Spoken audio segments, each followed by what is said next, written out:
No hagas tonterías y ponle la inyección. Está bien. Mientras hago esto, quítale la camisa y busca su corazón. ¿Tiene que ser exacto? Sí, tiene que ser exacto. Es una inyección en el corazón, así que debe ser exacto. No sé dónde está el corazón, pero creo que está aquí. Ahí es. Así, ahora necesito un marcador. Bien, ¿ahora qué hago? Está bien.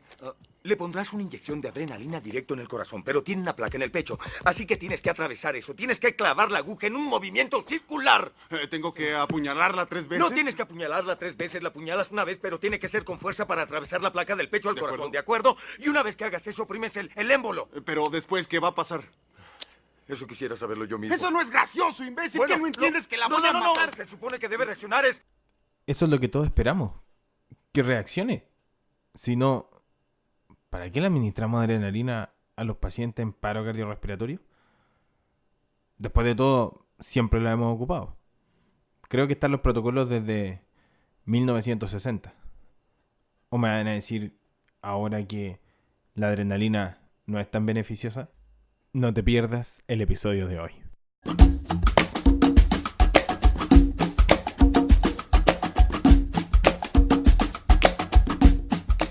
Hola a todos, ¿cómo están? Esto es Emergencia 24/7. Soy David Larrondo, soy tu anfitrión y estoy muy contento de que puedan estar nuevamente escuchando este podcast. Gracias por toda la gran retroalimentación que nos han dado a través de las redes sociales, en los comentarios que nos han dejado en iTunes. Muchas gracias por toda esa información que es tan útil y tan relevante para poder ir mejorando la cantidad del contenido, pero también la calidad del contenido.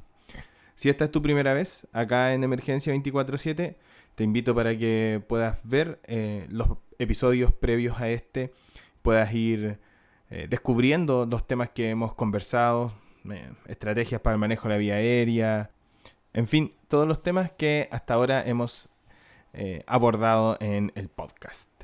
Y el día de hoy queremos conversar sobre un aspecto muy relevante dentro de la reanimación cardiopulmonar y tiene que ver con el uso de la adrenalina endovenosa o intraósea que, de acuerdo a los protocolos de reanimación actual, deberíamos administrar en todos los pacientes cada 3 a 5 minutos. Pero, ¿cuál es la evidencia científica real del uso de la adrenalina?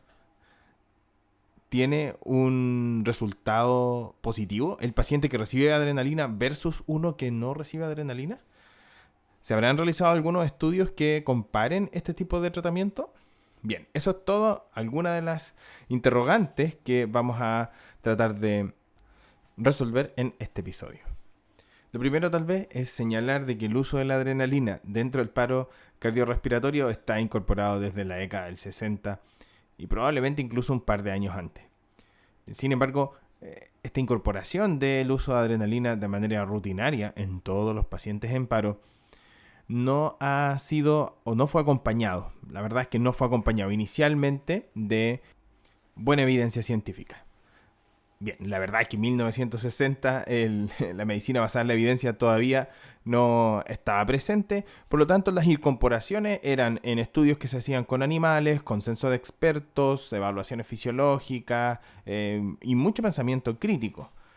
Sin embargo, esas evidencias hoy la verdad que no son suficientes para poder determinar qué es lo mejor en la práctica clínica con todos los pacientes.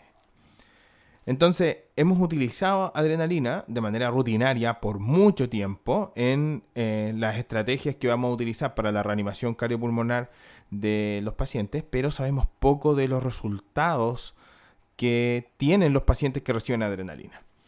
Al decir sabemos poco, es porque han existido estudios que han logrado demostrar que los pacientes que reciben adrenalina durante el paro cardiorrespiratorio tienen mejores tasas de retorno a la circulación espontánea. Pero hoy sabemos y hoy buscamos un objetivo que es mucho más relevante si es que el paciente logra el retorno a la circulación espontánea o no, y es el outcome neurológico, es decir, cómo va a salir nuestro paciente después del paro cardiorrespiratorio. Y si bien es cierto, en estudios observacionales, retrospectivos, sabíamos de que el uso rutinario de adrenalina aumenta las tasas de retorno a la circulación espontánea, siempre ha estado la duda de qué es lo que va a pasar con ese paciente en términos de secuelas neurológicas. Y ahí hay una pregunta muy interesante que tal vez todos deberíamos plantearnos. Si el día de mañana nosotros sufriéramos un paro cardiorrespiratorio fuera del hospital o dentro del hospital, ¿cómo nos gustaría salir de ese evento si lográramos el retorno a la circulación espontánea? ¿Será que los conceptos de sobrevida es solo y exclusivamente que nuestro corazón pueda latir de manera autónoma y restablezca cierto grado de perfusión? Probablemente muchas personas ahí afuera que nos están escuchando dirían, no, a mí me gustaría quedar sin secuelas o con la menor cantidad de secuelas posible. Y de hecho, podría existir alguien que, en base a la experiencia que ha tenido con los pacientes que logran el retorno a la circulación espontánea, diría, ¿sabe qué? La verdad, yo preferiría no tener retorno a la circulación espontánea. Este tipo de preguntas es interesante de poder analizarlas y hay algunos estudios que se han hecho en población, donde se les ha preguntado a la población cómo les gustaría retornar de un paro cardiorrespiratorio. En específico, en uno que hicieron en Inglaterra, más del 95% de los encuestados mencionó que les gustaría volver a ser la misma persona que fueron antes del evento del paro cardiorrespiratorio. Y eso nos asume un tremendo desafío para todas las personas que trabajamos a lo largo de la cadena de sobrevida del paciente adulto y también del paciente pediátrico, y es qué mejores prácticas entonces le vamos a dar a la población que está en parada cardíaca para poder darles la oportunidad de que ellos vuelvan en la mejor condición neurológica posible. Y desde esa óptica vamos a analizar el estudio de hoy. El estudio de hoy se llama el Paramedic 2. Es un estudio controlado, randomizado, es un doble ciego, muy interesante que se realizó en varias agencias de atención prehospitalaria en el Reino Unido, en Inglaterra. Y hasta el momento es el estudio que reúne estas características, randomizado, controlado y doble ciego, más grande. Analizó 8.014 pacientes en paro cardiorrespiratorio fuera del hospital. Ya vamos a ir a los detalles del estudio para poder comparar. El primer objetivo es sobrevida a los 30 días, pero el segundo objetivo de la investigación o el segundo resultado que estaba buscando era cuáles eran las secuelas neurológicas con las que quedaban los pacientes en esos 30 días. Antes de avanzar al detalle del estudio y poder describirlo y entender el contexto de los enfermos estudiados, tenemos que analizar un poquito qué es la adrenalina y cuáles son los efectos que nosotros vamos a lograr en los pacientes una vez que lo administramos. La adrenalina tiene efectos tanto alfa-adrenérgicos como beta-adrenérgicos. Y los efectos alfa-adrenérgicos están asociados a la vasoconstricción. Y esos son los efectos benéficos al momento del paro cardiorrespiratorio, porque la vasoconstricción permite aumentar la perfusión coronaria, que en episodios anteriores ya hemos hablado de ese concepto, y la presión de perfusión coronaria es la variable más determinante para lograr el retorno a la circulación espontánea. Pero no solamente este efecto alfa nos aumenta los valores de presión de perfusión coronaria, sino que también ayuda a la presión de perfusión cerebral. Aumenta la cantidad de sangre que queda en el callado de la aorta y en el arco aórtico. Y esa sangre es muy determinante para el volumen sistólico que nosotros vamos a lograr generar con buenas compresiones torácicas o con compresiones torácicas de alta calidad. Sin embargo, la adrenalina no tiene solo y exclusivamente efectos alfa, sino que también tiene efectos beta. Y estos efectos beta están asociados a aumento del consumo del oxígeno miocárdico, pueden provocar más disritmias y producen vasoconstricción cerebral. Además, dentro de los efectos beta se produce dilatación del árbol bronquial. En definitiva, como todo medicamento o como todo elemento químico en nuestro cuerpo va a tener efectos que pueden ser benéficos, pero algunos también que van a poder ser deleterios. Especialmente cuando la producción de esto no es endógena, sino que va a ser desde el exterior administrado en una dosificación estándar cada cierto rango de tiempo para poder tratar una causa subyacente. Bien, y hasta ahí entonces una breve, sucinta descripción de los efectos farmacológicos que vienen consigo al momento de administrar la adrenalina y el por qué la utilizamos en el paro cardiorrespiratorio. Vamos entonces al análisis de este estudio, ¿les parece? Bien, ese es Paramedics 2. El link para que puedan acceder a este estudio está en las notas del episodio, como siempre, como ya saben. Así que si van a nuestra cuenta de Facebook, Emergencia 24-7, y a nuestra cuenta de Instagram, Emergencia 24.7 Podcast, van a poder acceder directamente al link del estudio. Este fue publicado en The New England Journal of Medicine el año 2018 en el mes de agosto. Y como les comentaba, incluyó varias agencias de atención prehospitalaria en Inglaterra. Y evaluaron a 8.014 pacientes. Es un controlado, randomizado, doble ciego, multicéntrico y nuevamente es el más grande que se ha realizado, comparando la administración de 1 miligramo intravenoso o intraóseo de adrenalina cada 3 a 5 minutos en pacientes en paro cardiorrespiratorio versus placebo. Y este placebo era solución salina o suero fisiológico al 0,9%, donde el objetivo primario era lograr la evaluación de la sobrevida a los 30 días de aquellos pacientes. Habían algunos enfermos que fueron excluidos del análisis. Por ejemplo, los pacientes con asma y anafilaxia, pacientes que tenían menos de 16 años y algunos pacientes que estando en paro cardiorrespiratorio ya habían recibido dosis de adrenalina por alguna otra persona o alguna otra institución previo a la llegada de los paramédicos. Vamos al análisis de los resultados entonces. El primer objetivo, si ustedes se recuerdan, era ver entonces la sobrevida a los 30 días de haber enfrentado el paro cardiorrespiratorio. En el grupo que recibió adrenalina, la sobrevida fue de un 3.2% versus un 2.4% de sobrevida en aquellos pacientes que recibieron placebo. Y esto sí tenía significancia estadística.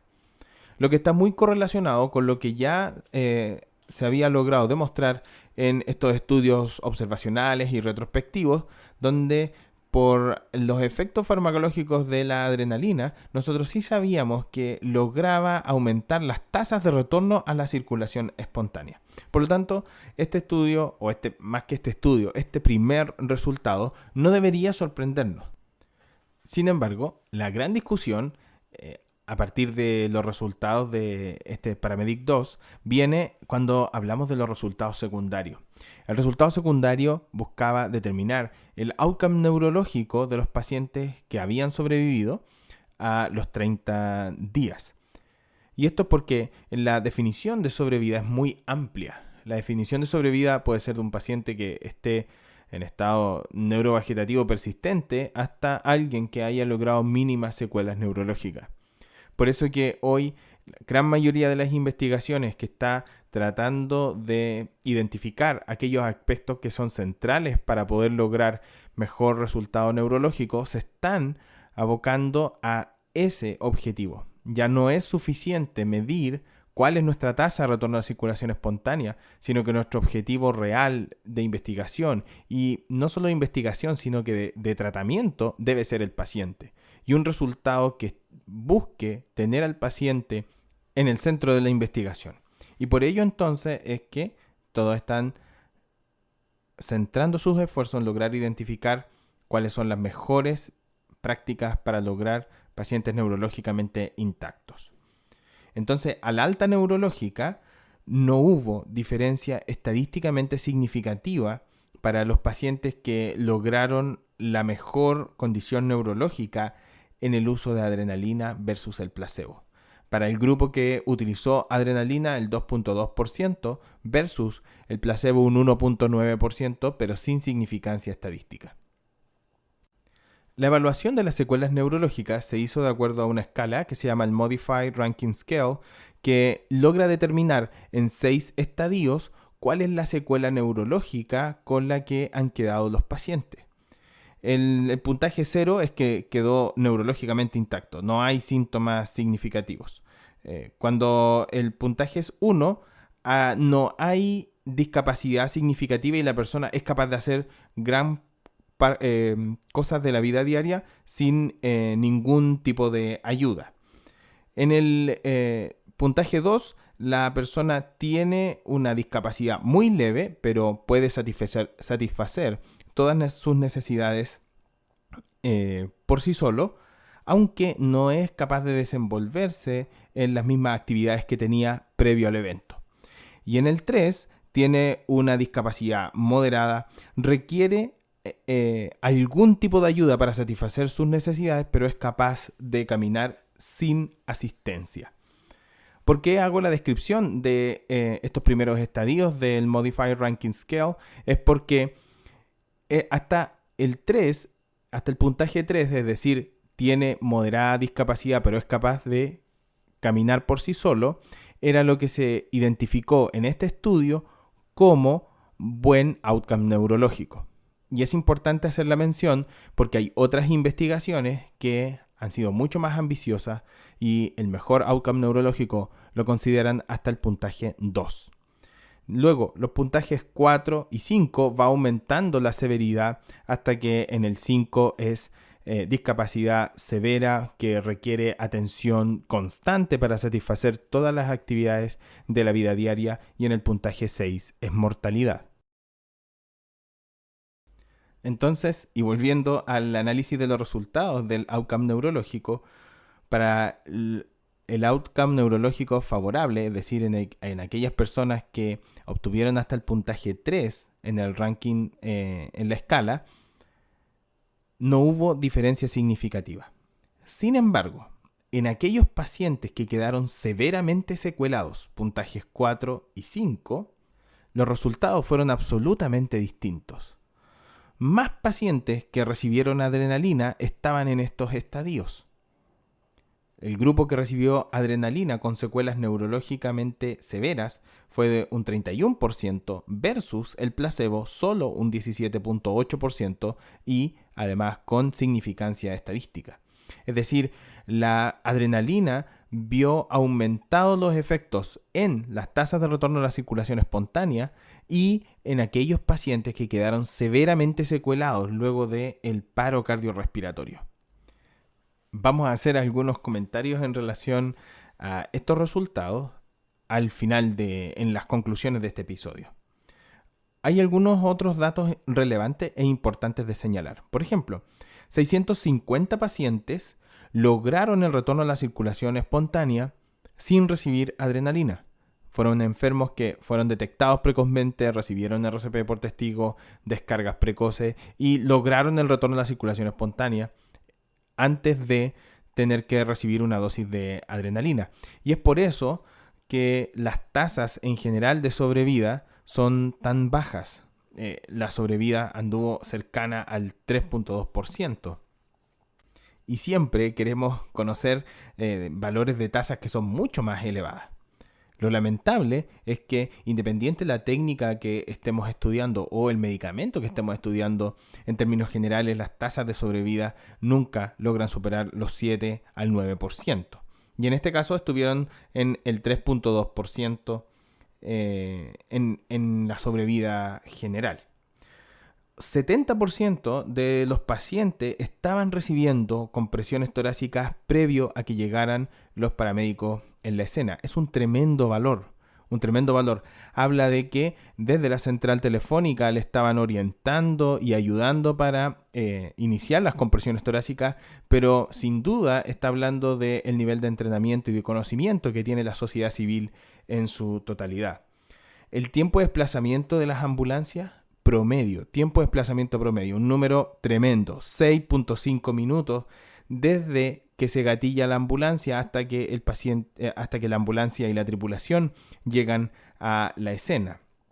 Y el promedio de tiempo de administración de la primera adrenalina fue en 21 minutos.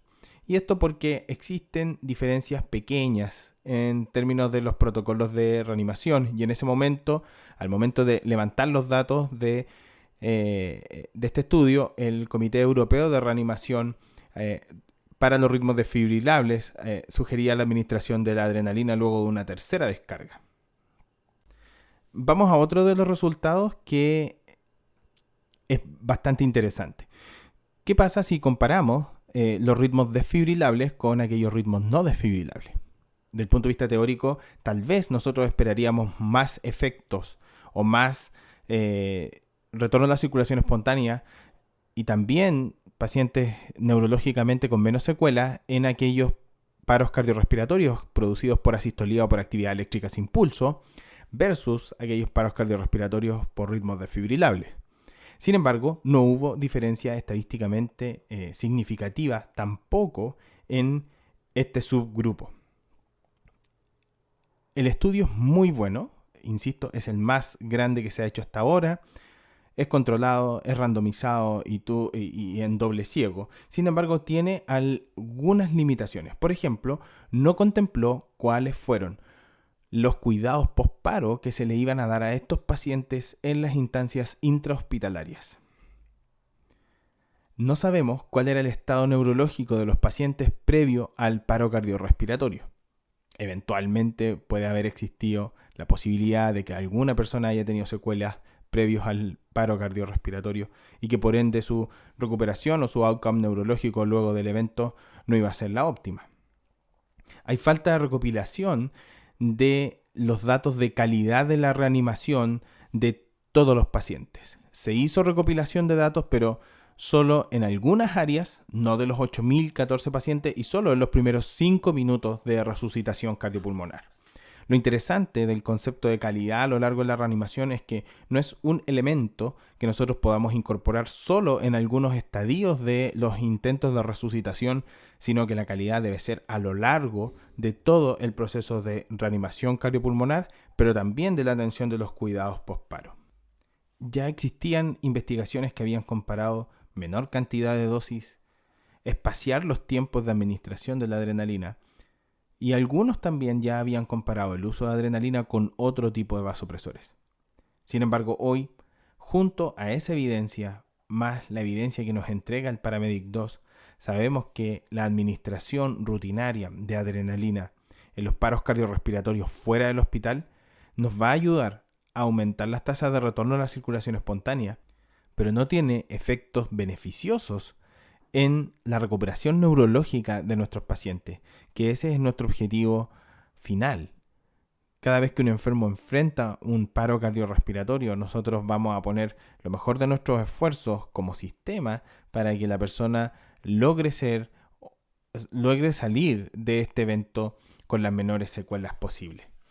Hay algunas variaciones en la administración de la adrenalina. Hay personas que dicen, mira, el problema no solo es la dosis de adrenalina, sino que cómo la estamos administrando.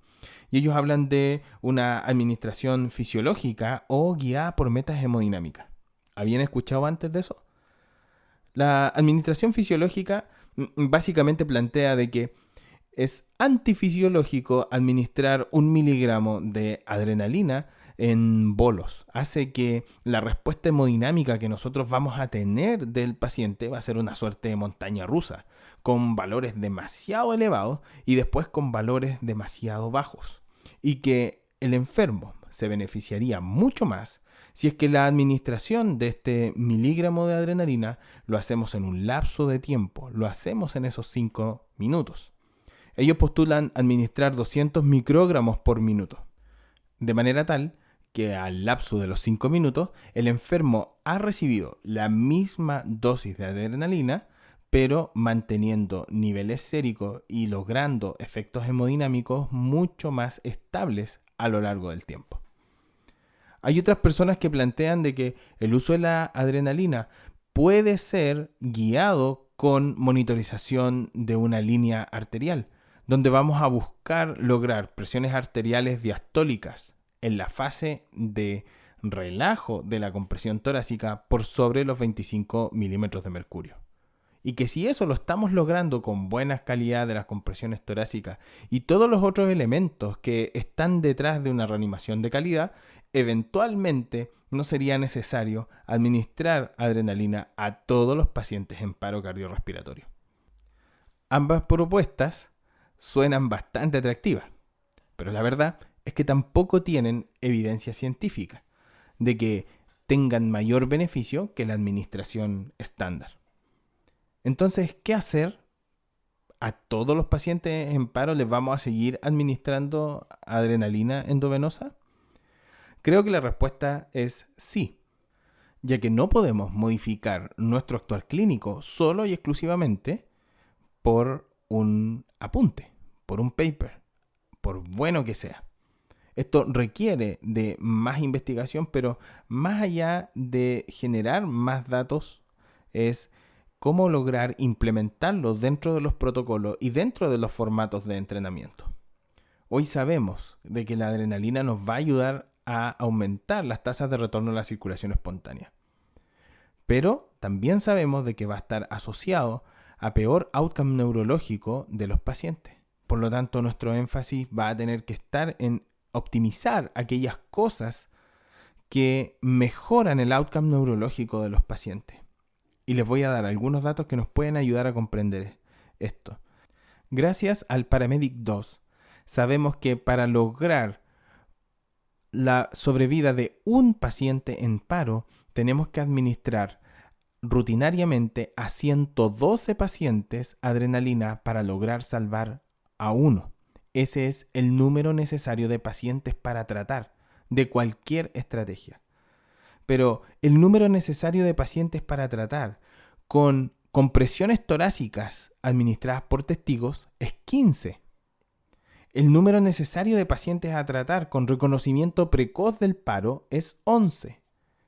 Y el número necesario de pacientes para tratar con la desfibrilación precoz es 5. Es decir, de 5 pacientes vamos a sacar 1. Nuevamente, el número necesario de pacientes para tratar con el uso rutinario de adrenalina son 112.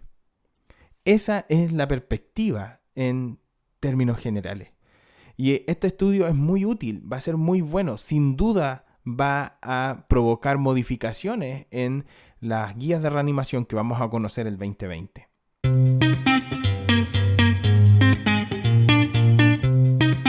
Bien, vamos entonces a las conclusiones de este episodio. El uso de adrenalina de manera rutinaria en el paro cardiorrespiratorio, especialmente en aquellos paros que suceden fuera del hospital, ayuda a aumentar las tasas de retorno a la circulación espontánea. Sin embargo, nos pone el desafío de optimizar todas las otras estrategias que nos van a ayudar a lograr pacientes neurológicamente intactos. Pudiesen existir otras alternativas al momento de realizar la administración de la adrenalina endovenosa que tal vez puedan ser más beneficiosas para lograr pacientes neurológicamente intactos. Sin embargo, la administración fisiológica de la adrenalina y la titulación contra presión de línea arterial también requieren de mayor evidencia científica para poder avalar su uso de manera rutinaria. Tenemos que trabajar los cuidados postparo y estamos haciendo un episodio del podcast especial para ello, porque los cuidados postparo, cuando logramos tener el retorno a la circulación espontánea, es cuando recién empieza el juego con el paciente. Y eso es uno de los elementos que no estaban claros de cuáles fueron las acciones que se siguieron con los pacientes en el ámbito intrahospitalario en este estudio, el Paramedic 2. Y los cuidados postparo son absolutamente determinantes y relevantes para la sobrevida del paciente, pero también para cuál es el outcome neurológico que vamos a lograr con el paciente. Reanimar primero, pronosticar después.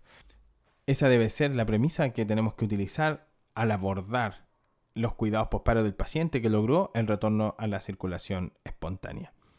Y este estudio, creo que desde mi óptica, desde mi visión personal, después que ustedes lo puedan leer o analicen este episodio, lo conversen con sus compañeros, lleguen también a sus propias conclusiones, pero desde mi perspectiva vuelve a poner el énfasis en que lo más importante para el paciente que está en paro cardiorrespiratorio fuera del hospital es la cadena de sobrevida en su totalidad. La adrenalina por sí sola no ha demostrado y no lo va a hacer, no va a lograr demostrar que es beneficiosa para los pacientes, para lograr buenos resultados neurológicos de los pacientes. Y probablemente tenemos que trabajar los 3 primeros eslabones de la cadena. Detectar precozmente a aquellos pacientes que están en situación de riesgo, iniciar las compresiones torácicas de alta calidad y la desfibrilación precoz. Nada le gana a esos 3 elementos. Nada de lo avanzado, nada de las terapias eléctricas, las terapias con compresión, con sistemas de compresión externa, circulación extracorpórea, etc. Si analizamos cada una de esas variables en particular, nunca, o hasta el momento, no le ganan a la detección precoz, el inicio de las compresiones torácicas por testigo y la desfibrilación precoz. ¿Qué les ha parecido este estudio? ¿Creen que van a cambiar las guías a partir del 2020? ¿Podría también esto, no sé, plantear alguna alternativa en los protocolos locales de reanimación? Son las preguntas que quedan abiertas. Ya veremos qué es lo que va a pasar. Si les ha gustado el episodio de hoy, no olviden suscribirse al programa, si es que ya no lo han hecho, en la plataforma que nos estén escuchando. Anchor, Spotify, Google Podcast o en iTunes. Si es que les ha gustado y nos quieren dejar una valoración, agradeceríamos tremendamente que nos dejaran valoraciones en esas plataformas también. Que esté súper bien. Nos vemos la próxima semana.